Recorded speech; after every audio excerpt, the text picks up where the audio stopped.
Hi, and welcome back after a long hiatus. Today we'll be looking at Bidoof and Bibarel, which I haven't always liked in Pokemon.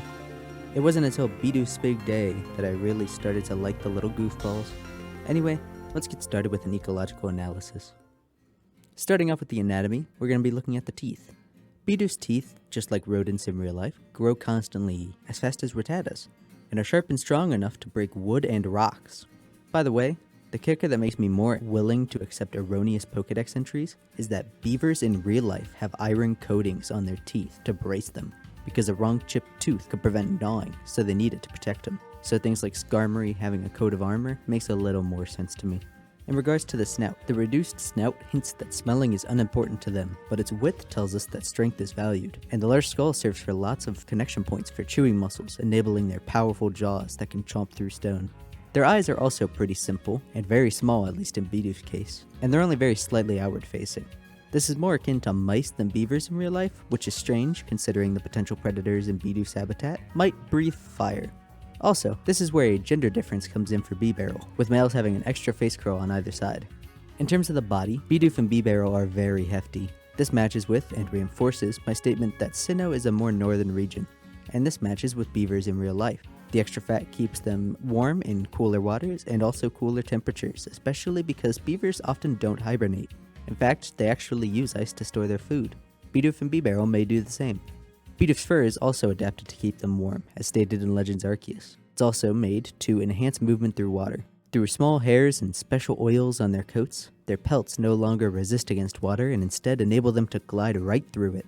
In terms of the tails, Bidoofs lack tails save for the curls. And these curls can also be used to identify Bidoof's gender, with the males having extra curls.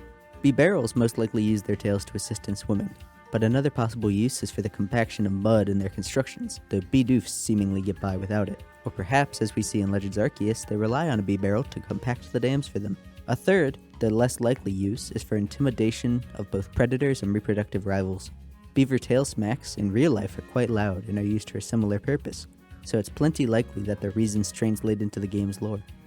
Their feet are very likely webbed, even if the sprites fail to show it. Beavers swim decently fast because of it, but they'd hardly be able to swim sufficiently, especially with all that bulk and in fast-running rivers. Their feet are clearly very poor for manipulation, but something to note is the lack of development of front feet from Bidoof to Bibarel.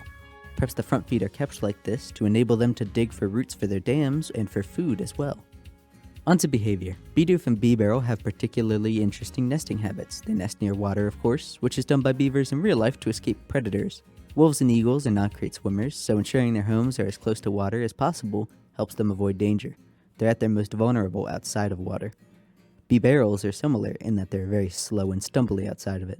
Bidoofs and Bibarels, just like real-life beavers, will actually dam up rivers to flood areas with water, which guarantees them a home up against, or even in the case of lodges, water.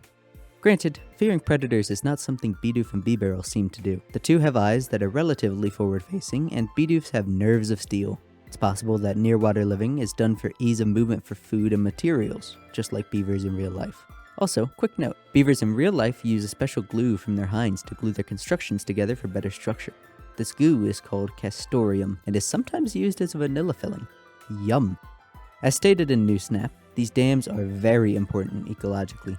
The dams of course provide lake habitat for fish and other aquatic, amphibious, and semi-aquatic animals, but the dams also provide pathways for some animals to cross rivers. Abandoned lodges also provide helpful habitat to some animals like weasels that may be looking for a home. And most fascinatingly, the flooding also stems water flow, which reduces the erosion of riverbanks. Beavers and Bidoofs are crucial for the environment.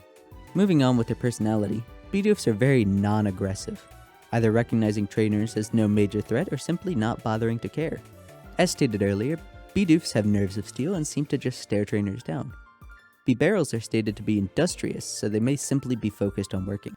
The alphas are aggressive, but this may be more for breeding aggression than any other worry. And finally, Bidoofs and Bibarels exhibit great communal living. They live together very often, perhaps for the purpose of easier building of dams and lodges. This may also be a defense against predators, but once again, they don't seem to care.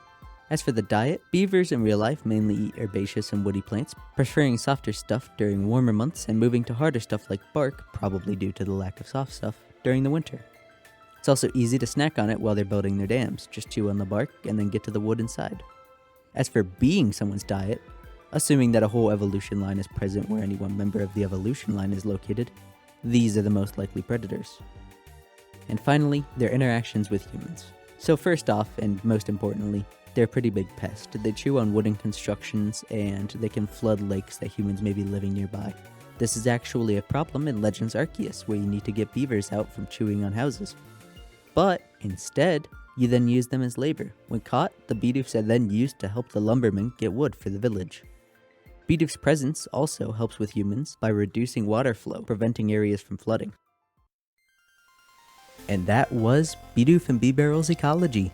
Let me know what you guys think in the comments, and don't hold your breath on the next video because I'm going to be changing the style. Videos like these may still come out, but the big focus is going to be on videos like the Grafii video or the Hisui and Zorua video, the sort of nature documentary style 3D editing. And if you know anything about 3D editing, it's fickle and it's hard to work with. So I don't know if those are going to come out monthly or every other month or what. Thank you for your support, and if you want to help out, please help out. My Discord will be in the description and probably on screen right here. Any help is appreciated. Thank you. I also have a Patreon now, so please check that out in the comments along with its rewards. And without further ado, bye-bye.